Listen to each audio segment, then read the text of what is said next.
먼저 지난주 축구계를 발칵 뒤집은 사건부터 살펴봐야 할 것 같습니다. 광주가 연대기여금 미납으로 인한 초유의 사태에 지금 빠졌는데요. 이게 어떤 상황인지 자세히 설명해 주시죠. 글쎄, 먼저 연대기여금이 뭔가 궁금해하시는 분들을 위해서 말씀을 드리면 선수들이 이제 팀을 옮기면 이적료가 발생이 되잖아요. 그러면 그 이적료 중에 일부를 그 해당 선수의 유소년 팀에 기여하는 연대기여금 제도가 있습니다. 네. 지금 자막에도 이적료의 5%를 그 해당 팀의 이제 유소년 팀에 기여하는 그러한 이제 형태인데요.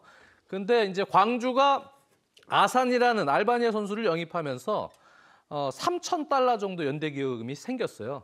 근데 이것을 이제 내야 되는데 FIFA에 내야 됩니다. 그럼 FIFA가 이제 그것을 중간에서 받아서 그리고 이제 그 해당 그 유소년 팀에 또 지급을 하는 이제 이런 방식으로 진행이 되는데 광주가 아산의 연대기여금을 작년 여름에 냈습니다. 네, 기자회견을 냈는데 아마 그 계좌를 가상 계좌겠죠. 그 가상 계좌를 내는 어떤 형식이나 이런 부분에서 약간의 좀 오류가 있었나 봐요. 그래서 FIFA 쪽에서는 다시 보내라. 그래서 광주 FC에 다시 보내라고 통보를 하는 메일을 보냈는데 그 메일을 이제 담당 직원에게 보낸 거예요. 근데 담당 직원이 그 사이에 휴직을 한 겁니다. 인수인계가 안 된 거죠. 네. 그렇기 때문에 이제 광주에서는 전혀 모르고 있는 상황에서 결국은 이제 최근에 이 문제가 불거지면서 알게 됐고요. 작년에 이제 그 문제 때문에 FIFA는 돈 보내라고 했는데 안 보냈으니까 원칙적으로 해결을 해야겠다. 그래서 12월에 선수 등록 금지 징계를 내린 상황이었어요. 그것조차도 광주가 모르고 있는 상황에서 작년 말 올 겨울에 선수를 10명 정도 영입을 한 거죠. 이것이 지금 문제가 많이 되고 있습니다.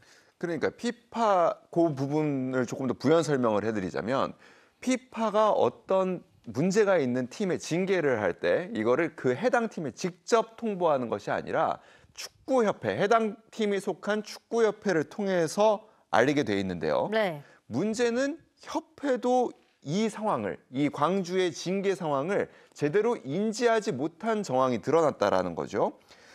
프로축구연맹이 광주의 징계를 알 수 있도록, 인지할 수 있도록 참조하는 조치를 취하지도 않았고, 네. 그리고 구단에 자, 이런 징계가 왔다. 그러니까 우리가 이메일을 보냈다. 포워딩했다라는 확인 조치를 취하지도 않았습니다. 네. 그러다 보니까 광주는 징계를 받은 줄도 모르고 아까 장 의원님 말씀하신 대로 이번 겨울 이적 시장에서 10명이 되는 선수, 10명이 넘는 선수를 영입했거든요. 근데 그거를 또 등록해 준 게 협회입니다. 네. 협회는 적어도 이런 상황을 인지했었다라면 확인을 했었겠죠. 네. 근데 확인 절차 없이 등록한 걸 보면 협회조차 이 피파의 징계 내용을 제대로 몰랐을 가능성이 높다는 거죠.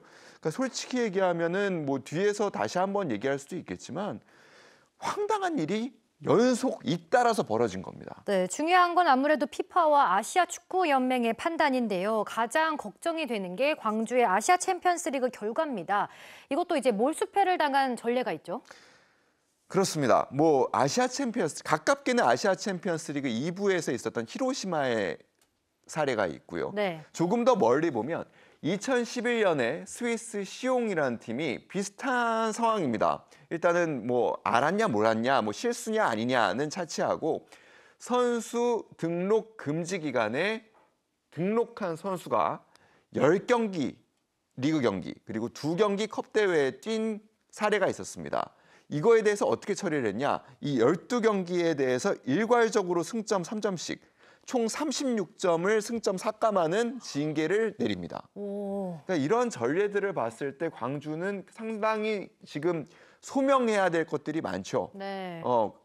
고의성이 없었고 우리가 송금한 사실은 있으니까 결국에 이거를 정상 참작을 해달라는 기회를 충분히 받아서 소명하는데 온 힘을 다 쏟아야 할 처지입니다. 네, 이 미숙한 행정 때문에 부끄러움은 팬들의 몫이 됐는데요. 이번 사태의 책임 누구에게 가장 크게 있다고 보시나요? 글쎄요, 뭐 반면 교사를 삼아야겠습니다. 네. 네, 이건 광주 FC나 협회 모두 마찬가지일 것 같고요.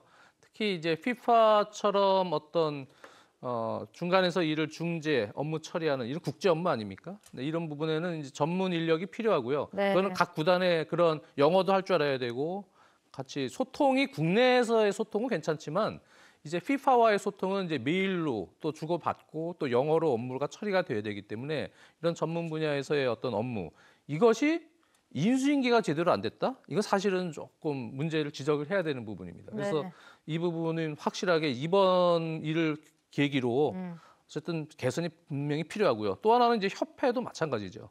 협회는 이런 업무 같은 경우는 국내 일 같은 경우는 나중에 또 이런 계속 만나서 소통할 수 있는 여러 번의 기회 속에서 일 처리를 좀 쉽게 할 수 있지만 이런 국제 업무 같은 경우는 AFC와 또 FIFA 또 소관이기 때문에 그쪽에서 벌금 처리든 아니면 징계 내려보면 어떻게 할 수가 없는 거예요. 이런 업무에 대해서는 책임감을 갖고 계속 피드백을 할 수 있는 그런 어떤 소통이 필요했는데 협회도 이 구단하고 그게 없었다는 얘기죠. 그런 부분에서는 다시는 이런 일이 일어나면 안 되겠습니다. 앞서 말씀드렸지만 광주는 황당한 잘못을 저지른 거고요. 그야말로 정말 황당하고 어처구니가 없습니다. 축구협회는 한심한 겁니다. 네, 그렇죠. 그러니까 지금 이거를 그러니까 뭐 축구협회 등록팀 담당 직원 혹은 광주의 뭐 국제 업무를 관련하는 선수단 운영하는 직원 이 사람의 사실 책임감 부재로만 볼 것이 아니고 네.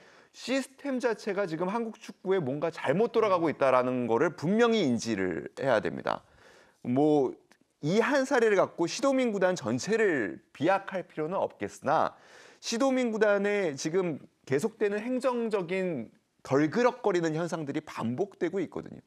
다시 한번 돌아봐야 되고 축구협회는 사실 이와 같은 행정의 황당한 실책들이 계속해서 벌어지고 있거든요. 네. 역시 제대로 들여다봐야겠죠.